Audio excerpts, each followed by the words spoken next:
మన చిన్నప్పుడు పల్లెటూరులో దొరికిన పాలు ఇప్పుడు సిటీలో దొరకటం లేదు. మా ఇంట్లో దీని గురించి మాట్లాడుకుంటున్నప్పుడు కంట్రీ డిలైట్ గురించి తెలిసి ఉన్నత ప్రమాణాలు ఉన్న ల్యాబ్స్ లో టెస్ట్ చేయించి రోజు రిపోర్ట్స్ ని యాప్ లో అప్డేట్ చేస్తారు. వాళ్ళ విధానాలు చూసి సంతృప్తి చెంది ఇలా రికమెండ్ చేస్తున్నాను. ఇప్పుడే కంట్రీ డిలైట్ యాప్ ని డౌన్లోడ్ చేసుకోండి. Download the country delight app now. దేశ రాజధానిలోనే కాదు మొత్తం దేశాన్ని ఏలాలనే ఒక కళతో పార్టీని విస్తరించారు సార్ ఆప్ని కేజ్రీవాల్. అలాగే పంజాబ్లో అధికారం సొంతం చేసుకున్నారు, మిగిలిన చోట్ల పోటీ చేసినా పెద్దగా ప్రభావం చూపించలేని పరిస్థితి. సో ఈ ఢిల్లీ ఓటమితో కేజ్రీవాల్ నేషనల్ అంబిషన్స్కి ఎండ్ పడ్డట్టేనా? అంటే ఒకవైపు నుంచి చూస్తే ఒక దేశవ్యాప్తంగా ఆప్ అనేది ఒక ఆల్టర్నేటివ్, నిజంగా బీజేపీకి ఇది ఒక ప్రత్యామ్నాయం, alternate governance model, alternate politics model అనేది ఢిల్లీలో కనుక మళ్ళీ గెలుచుంటే ఒక పాపులర్ పర్సెప్షన్ దేశంలో ఉన్న మిడిల్ క్లాసెస్లో, దేశంలో ఉన్న ఎడ్యుకేటెడ్ క్లాసెస్లో, పొలిటికల్ కాన్షియస్నెస్ ఉన్న వాళ్ళలో పెరిగేది. ఎందుకంటే ఆప్ ఢిల్లీలో గెలిచాక పంజాబ్లో గెలిచింది, గుజరాత్లో కూడా 5 సీట్లేమో గెలుచుకుంది, తర్వాత 11.8% ఓటింగ్ కూడా తెచ్చుకుంది, ఈవెన్ గోవాలో కూడా ఓటింగ్ తెచ్చుకుంది.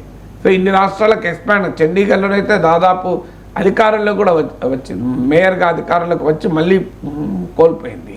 సో అందువల్లే మీకు ఇంత ఎక్స్పాండ్ అండ్ ఈవెన్ హర్యానాలో 1.7% ఓటింగ్ వచ్చింది. ఈ మేరకు ఇటీవల కాలంలో ఏ పార్టీ కూడా నేషనల్ ఫుట్ ప్రింట్ ఈ మేరకు కూడా పెరగలేదు. మీకు కాంగ్రెస్ పార్టీ ఇంకా తగ్గింది, కాంగ్రెస్ పార్టీలో కొత్తగా పెట్టింది కాదు, బీఎస్పీ బాగా తగ్గింది. మీరు గమనిస్తే మీరు చాలా పార్టీలు ఆ రాష్ట్రాల్లో మొదలై నేషనల్ ఫుట్ ప్రింట్ కొరకు ప్రయత్నించిన పార్టీలు ఉన్నాయి. సమాజ్వాదీ పార్టీ ఇతర రాష్ట్రాల్లో కూడా పోటీ చేసింది.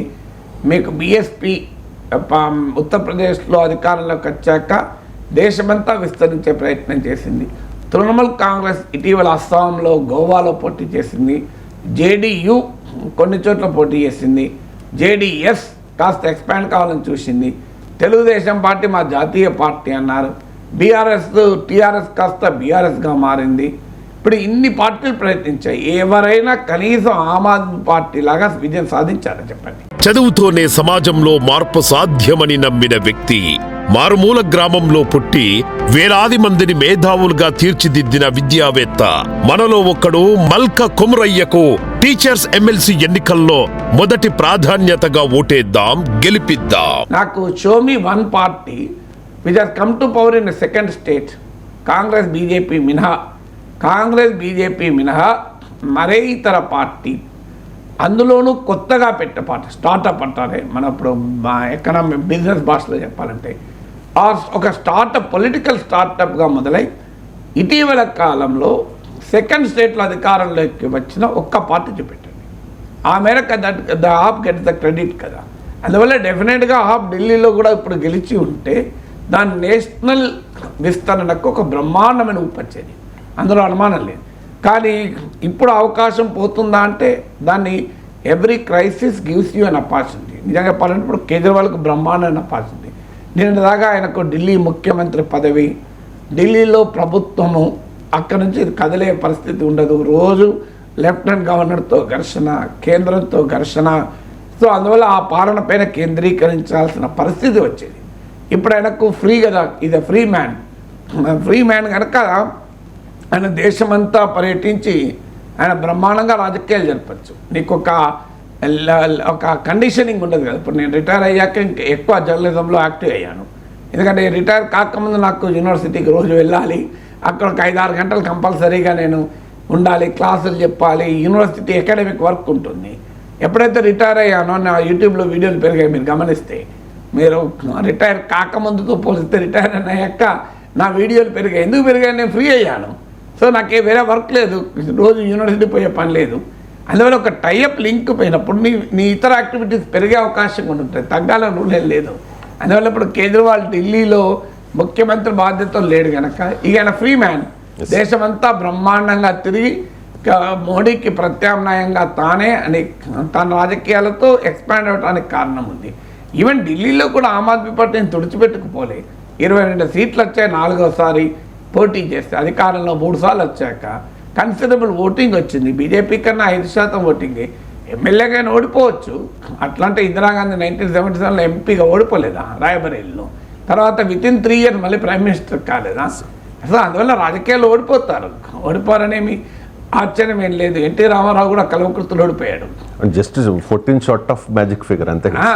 అంటే మ్యాజిక్ ఫిగర్ 14 షార్ట్ ఆఫ్ అనలేము, ఎందుకంటే 36లో 14 అంటే ఎంత మరి మామూలు విషయం కాదు. 40 సార్ బట్ ఏంటంటే 70 స్థానాలు తక్కువ స్థానాల్లోనే 22 అందువల్ల అట్లా మనం కౌంట్ చేయలేము 14 షార్ట్ ఆఫ్ అని.